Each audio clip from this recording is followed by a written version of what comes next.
सरगुजा जिले में पुलिस और कानून व्यवस्था से अपराधियों का खौफ खत्म हो गया है। यही वजह है कि बीती रात एक दर्जन से अधिक नकाबपोश युवक अंबिकापुर शहर के चांदनी चौक स्थित वार्ड क्रमांक 22 पार्षद के घर घुसकर मारपीट करने का यहां पर मामला सामने आया है। दरअसल अंबिकापुर शहर के चांदनी चौक स्थित कांग्रेस पार्षद सतीश बारी के पास कुछ युवक शराब के नशे में आते हैं और शराब दुकान में लड़ाई की बात कहकर साथ चलने और मारपीट करने की बात कहते हैं। इसी दौरान पार्षद के द्वारा मना किया जाता है। जनप्रतिनिधि के तौर पर मदद करने के लिए थाने में शिकायत के लिए साथ में चलने की बात कही जाती है, जिससे नाराज होकर युवक एक दर्जन से अधिक लोग पार्षद के घर नकाबपोश लोग पहुंचते हैं, जो कि लाठी डंडे तलवार से लैस होकर घर के दरवाजे खिड़की तोड़ जाते हैं। यह वही पूरी वारदात सीसीटीवी कैमरे में कैद हो गई। इधर पीड़ित पार्षद की शिकायत पर तत्काल मुख्य आरोपी को गिरफ्तार कर लिया गया है। साथ ही अन्य फरार चल रहे आरोपियों की तलाश कोतवाली पुलिस कर रही है। इधर कांग्रेस के जिलाध्यक्ष ने शहर की कानून व्यवस्था को लेकर फिर से सवाल उठा दिया और कहा कि अपराधियों में लगातार कानून का डर खत्म होता जा रहा है। यही वजह है कि लगातार आपराधिक घटनाएं बढ़ रही हैं और सरकार लगाम लगाने में विफल नजर आ रही है।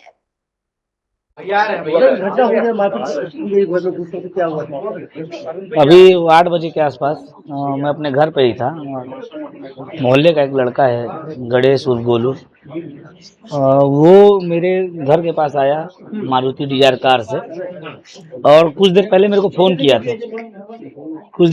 किया था कि भैया मेरा शराब दुकान में लड़ाई हो गया है, मेरे साथ लड़ाई करने चाहिए। तो मैं ये बोला कि भाई मैं जनप्रतिनिधि हूँ, पार्षद हूँ, अगर लड़ाई आपके साथ कोई घटना हुआ है तो मैं आपके साथ थाने जा सकता हूँ आपकी मदद के लिए, आपके साथ रिपोर्ट लिखाने। तो वो जिद करने लगा कि मेरे साथ लड़ाई करनी चाहिए, शराब के नशे में टून था। और उसके बाद फिर मैं उसको मना किया कि मैं नहीं जा पाऊँगा। तो उस पे वो मेरे साथ ही अभद्र भाषा में बात करने लगा, गाली गलौज करने लगा कि आप नहीं गए, ऐसा वैसा करने लगा। तो तब तक मेरी मम्मी पीछे से निकली, मेरे को बोली कि बेटा शराब पिया हुआ है, अंदर चले जाओ। तो मैं अंदर आ ही रहा था, तब तक मोहल्ले के जो सीनियर लोग थे भीड़ भाड़ होने लगा, तो उसको छुड़ा के वो अंदर ले गए, मेरे को अंदर ले गया और उसको उसके घर के साइड ले गए। मैं इसकी शिकायत करने थाने पहुंचा ही था, मैं आवेदन लिख रहा था कोतवाली थाने में, मैंने टीआई साहब को फ़ोन पे सूचना भी दिया, तो यहाँ से बल भी गया हुआ था। और उसके बाद फिर मैं आवेदन लिख ही रहा था, तब तक मेरे पास मेरी बहन का रोते हुए अचानक से फ़ोन आया कि भैया हम घर में 40-50 लड़के लाठी डंडा तलवार लेके घुस गए हैं और पापा उन लोग को घुसते देखते हुए आधे लोग तो घुस गए थे और पूरा दरवाज़ा खिड़की सब तोड़ दिए हैं। और सोचिए मेरा रिंग रोड में थाने से मुश्किल से 200-300 मीटर की दूरी में मेरा घर है और इनका इतना मनोबल बढ़ा हुआ है कि ये लोग डेली अपराध कर रहे हैं। इनके खिलाफ कम से कम 10-10 अपराध इस थाने में कायम होगा और वो लोग किसी जनप्रतिनिधि के घर में घुस के लाठी डंडा तलवार लेके इस टाइप से अपराध कर रहे हैं। तो आप लोग सोच सकते हैं कि अंबिकापुर में कानून का व्यवस्था क्या है। सीसीटीवी फुटेज मेरे पास उपलब्ध है, अभी मैं आप लोगों को दूंगा उसको मैं।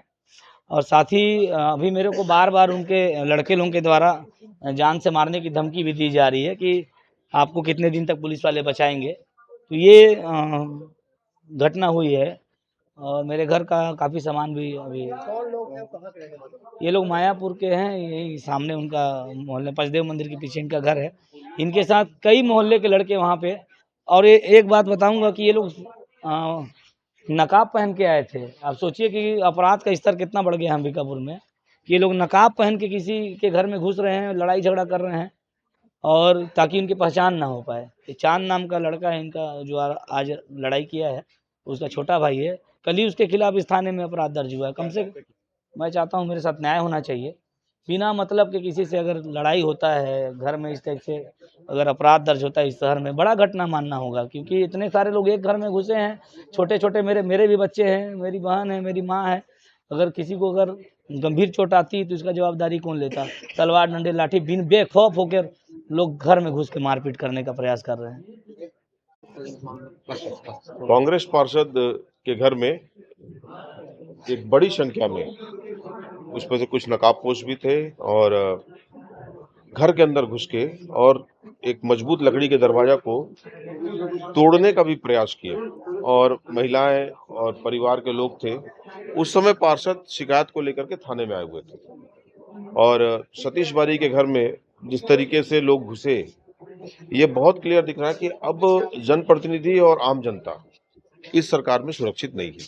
और आज इसी को लेकर के कांग्रेस पार्टी ने दोपहर में धरना भी किया था, पुलिस को जगाने का भी प्रयास किया, जिला प्रशासन को मैसेज देने का प्रयास किया, पुलिस प्रशासन को आगाह करने का प्रयास किया कि आप आम जनता के हित में काम करें और लोगों में पुलिस के प्रति ये भाव आए कि उन्हें गलत कदम नहीं उठाना चाहिए। लेकिन आज इतनी बड़ी संख्या में घटनाएं हुई, लगातार घटना हो रही है, तो इनको देख करके मुझे लगता है कि कानून का खौफ नहीं है और ये सरकार जो है ये कहीं ना कहीं आम जनता को सुरक्षा देने में नाकाम है।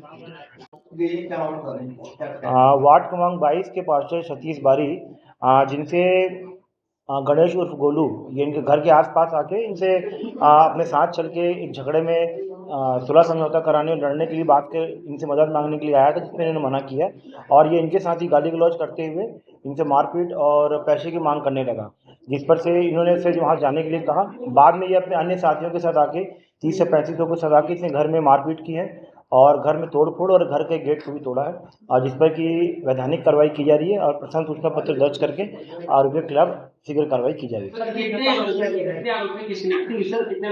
इसमें प्रार्थी के द्वारा इसमें शीघ्रता जो पहचान करके 3 लोगों का नाम इसने नामजद रिपोर्ट कराई है, जिस पर से कि गणेश जिसको बता रहा है, गणेश को भी गिरफ्तार कर लिया गया, बाकी लोगों की गिरफ्तारी का प्रयास किया जाएगा। संतोष बारी वार्ड क्रमांक 22 से पार्षद है, सतीश बारी। इसमें मामला भी विवेचना में है, शीघ्र इसमें कार्रवाई की जाएगी।